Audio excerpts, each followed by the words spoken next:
सूरज sir पे चढ़ आया था। नौकरानी कब से दरवाजे की घंटी बजा बजा कर आखिरकार वापस चली गई, लेकिन रितु को तो जैसे कुछ सुना ही नहीं दिया। कल शाम सुनी बातें उसके अंदर ही अंदर कचोट रही थी और वह आवाजें उसके जहन में भयानक उथल पुथल मचाए हुए थी। यह सब कैसे हुआ वह अब भी समझ नहीं पा रही थी, क्योंकि जिस ईशान को वह जानती थी वह तो उसे बात किए बगैर एक पल नहीं रह सकता था, और आज वही ईशान किसी और के साथ। दरअसल रितु और ईशान पिछले 3 साल से एक ही दफ्तर में काम करते थे। दोनों की खूब जमती थी, दोनों बहुत ही अच्छे दोस्त थे। ऐसा एक भी दिन नहीं था जब ईशान अपनी हर छोटी बड़ी समस्या को लेकर रितु के पास ना आया हो, और वह भी जब तक उसकी समस्या हल ना कर ले तब तक चैन से नहीं बैठती थी। सारे दफ्तर में उन दोनों के ही चर्चे थे।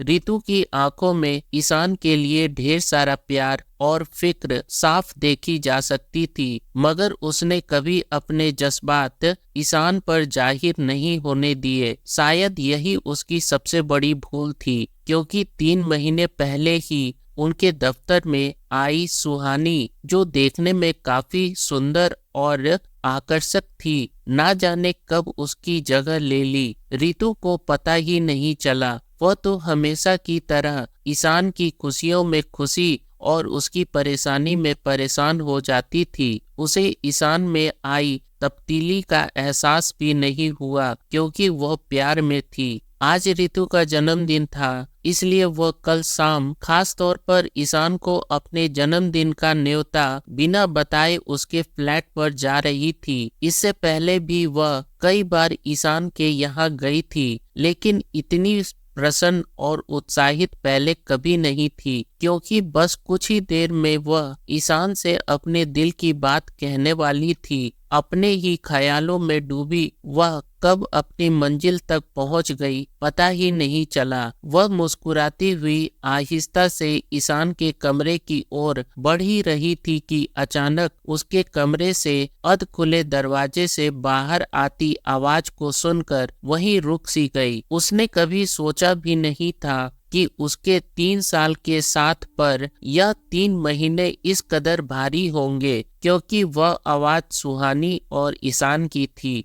रितु ने कमरे से आती आवाज को ध्यान से सुना। ईशान सुहानी से बात कर रहा था कि किस तरह वह दोनों कॉलेज के समय से साथ थे और एक दूसरे के कितने करीब भी। कैसे उन दोनों ने साथ जीने मरने की कस्में खाई थी, और फिर एक दिन अचानक सुहानी का भाई उसे जबरदस्ती अपने साथ ले गया। उसके बाद सुहानी कभी लौटकर कॉलेज नहीं आई। ईशान बोलता जा रहा था कि उसके कॉलेज से जाने के बाद वह कितना दुखी था। स्वयं को धिक्कार रहा था कि तुम्हें चाह कर भी रोक नहीं पाया, क्योंकि मैं मजबूर था। मुझ पर मेरी माँ और छोटी बहन की जिम्मेवारी थी। मैं जानता था कि मेरी माँ ने कितने जतन किए हैं मुझे पढ़ाने के लिए। मैं इतना स्वार्थी नहीं हो सकता था कि अपनी खुशी के आगे अपनी माँ के अरमानों को कुचल दूं। इसलिए इतनी खामोशी से तुम्हें अपनी जिंदगी से जाते देखता रहा।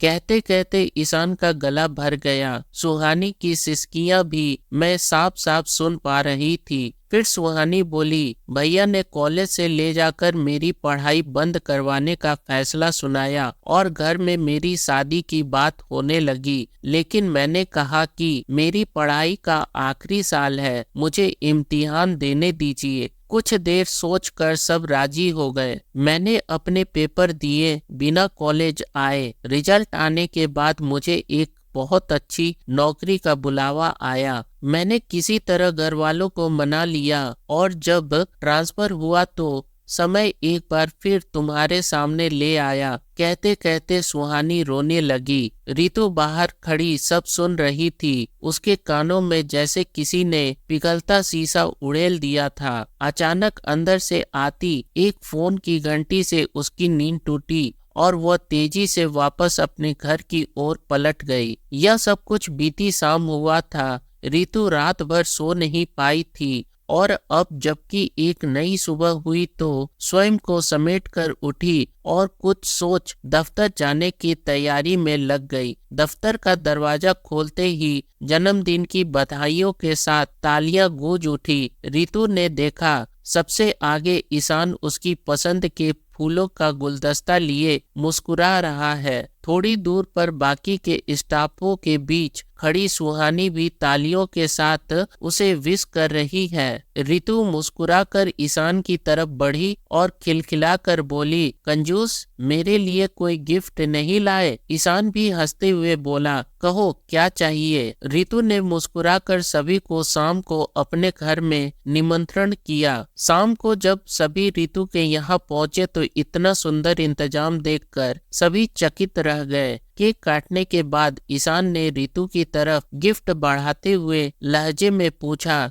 रिटर्न गिफ्ट कहाँ है मैडम? रितु ने भी मुस्कुराकर बोली, बिल्कुल सर, अभी लाई। कहकर रितु अंदर से एक खूबसूरत सी ट्रे में गुलाब की पंखुड़ियों के बीच 2 सुंदर अंगूठी लाई। पूरे हॉल में सन्नाटा पसर गया। तभी रितु ने मुस्कुराते हुए ईशान और सुहानी को आमने सामने खड़ा कर अंगूठी पहनाने को कहा। दोनों चकित हुए, कभी एक दूसरे को तो कभी रितु को देख रहे थे। ईशान ने आगे बढ़कर रितु को गले लगाते हुए हैरानी से कहा, तुम्हें कैसे पता? रितु मुस्कुराकर बोली, दोस्त हो, इतना भी नहीं जानूंगी क्या? और पूरा हॉल तालियों से गूंज उठी। आशा करता हूँ आपको यह स्टोरी पसंद आई होगी। स्टोरी पसंद आए तो प्लीज़ चैनल को लाइक, शेयर और सब्सक्राइब जरूर करें। मिलते हैं अगले स्टोरी में, तब तक के लिए धन्यवाद।